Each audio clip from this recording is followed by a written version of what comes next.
শিয়ালদা থেকে যে অস্ত্র উদ্ধার হয়েছিল সেই অস্ত্রের মুঙ্গের যোগ মনে করছিলেন তদন্তকারীরা। তাই কলকাতা পুলিশের এসটিএফ আর বিহার পুলিশ বিহারের একটি বাড়িতে হানা দেয়।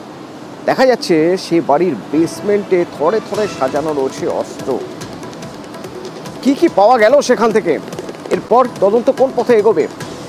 আমার সঙ্গে অমিত রয়েছেন, বলতে পারবেন অমিত, কি পাওয়া গেল সেখানে প্রথমত জানতে চাইবো। দ্বিতীয়ত সেখান থেকে কোনো কানেকশন পাওয়া গেল কিভাবে কলকাতায় অস্ত্র আসছিল বা কারা নিয়ে আসছিল?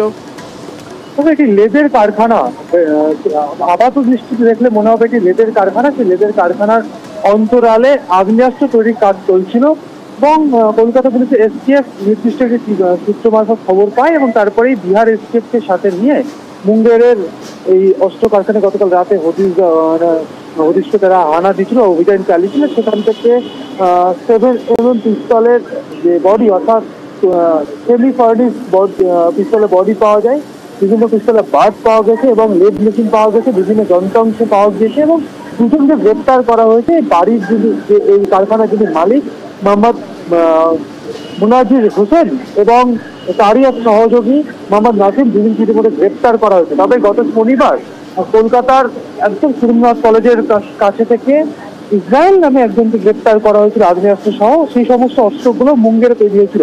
সেক্ষেত্রে কোনো কানেকশন রয়েছে কিনা সেই বিষয়টা যেমন খতিয়ে দেখা হচ্ছে। তবে আপাতত যেটা পুলিশ সূত্রে যেটা দাবি করা হচ্ছে, শনিবার যে সমস্ত অস্ত্র পাওয়া গেছিল সেগুলো এই কারখানাতে তৈরি হয়নি, বা এই যে যাদেরকে গ্রেপ্তার করা হচ্ছে মুঙ্গের থেকে তাদের কাছে কেনা নয়, প্রাথমিকভাবে তদন্তে পাওয়া যাচ্ছে। তবে যেহেতু মুঙ্গেরে একাধিক তদন্ত করতে গিয়ে গত 3 বছরে প্রায় 14টির উপরে এরকম আগ্নেয়াস্ত্র তৈরি কারখানা যেহেতু পেয়েছে কলকাতা পুলিশের এসটিএফ, সেক্ষেত্রে কোথাও না কোথাও এই সমস্ত অস্ত্র তৈরি হচ্ছে, তা ঘুর পথে বা কোনো মিডিয়েটারের মাধ্যমে আমাদের রাজ্যে চলে আসছে।